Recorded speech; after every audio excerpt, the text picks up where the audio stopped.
Assalamualaikum warahmatullahi wabarakatuh. Perkenalkan, nama saya Sandika Setiawan dengan NPM 2582034. Pada video ini, saya akan membahas salah satu subsektor ekonomi kreatif, yaitu penerbitan. Pembahasan ini meliputi konsep ekonomi kreatif, subsektor ekonomi kreatif, produk dan jasa, peluang bisnis, serta teknologi digital, serta studi kasus Gramedia.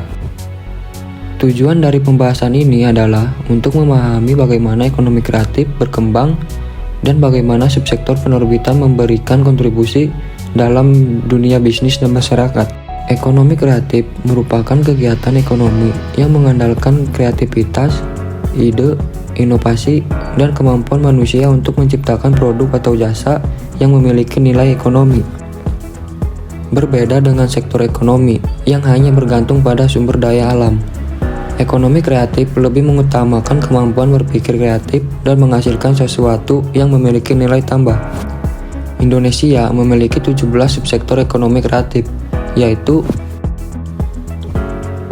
pertama, aplikasi dan pengembangan permainan, yaitu subsektor yang berkaitan dengan pembuatan aplikasi dan permainan digital. Kedua, arsitektur, yaitu kegiatan perancangan bangunan yang mengutamakan fungsi dan nilai estetika. Ketiga, desain interior, yaitu kegiatan menata dan merancang ruang agar lebih nyaman dan menarik. Keempat, desain produk, yaitu proses menciptakan produk yang memiliki nilai fungsi dan daya tarik. Kelima, desain komunikasi visual, yaitu penyampaian pesan melalui media visual seperti logo, poster, dan ilustrasi. Keenam, fashion, yaitu kegiatan yang berkaitan dengan desain dan produksi pakaian serta aksesoris. Ketujuh, film, animasi, dan video, yaitu subsektor yang menghasilkan karya audio visual. Kedelapan, fotografi, yaitu kegiatan menghasilkan karya gambar yang memiliki nilai seni maupun ekonomi. Kesembilan, kriya atau kerajinan, yaitu pembuatan produk kreatif dengan memanfaatkan keterampilan tangan. Kesepuluh, kuliner, yaitu kegiatan kreatif dalam menghasilkan makanan dan minuman. Kesebelas, musik, yaitu kegiatan penciptaan dan produksi karya musik. Ke-12, penerbitan, yaitu kegiatan menghasilkan dan menyebarkan karya tulis dalam bentuk cetak maupun digital. Ke-13, periklanan, yaitu kegiatan promosi untuk memperkenalkan produk atau jasa. Ke-14, seni pertunjukan, yaitu karya seni yang ditampilkan secara langsung seperti teater dan tari. Ke-15, seni rupa, yaitu pembuatan karya seni visual seperti lukisan dan ilustrasi. Ke-16, televisi dan radio, yaitu kegiatan produksi dan penyiaran informasi maupun hiburan. Ke-17, riset dan pengembangan, yaitu kegiatan penelitian untuk menciptakan inovasi baru. Dari berbagai subsektor tersebut, saya memilih subsektor penerbitan untuk dibahas lebih lanjut. Penerbitan merupakan kegiatan yang berkaitan dengan proses pembuatan, pengelolaan, dan penyebaran karya tulis kepada masyarakat. Subsektor ini memiliki peran penting dalam bidang pendidikan, penyebaran informasi, dan peningkatan literasi. Produk yang dihasilkan dalam subsektor penerbitan antara lain buku pelajaran, novel, majalah, jurnal, dan e-book.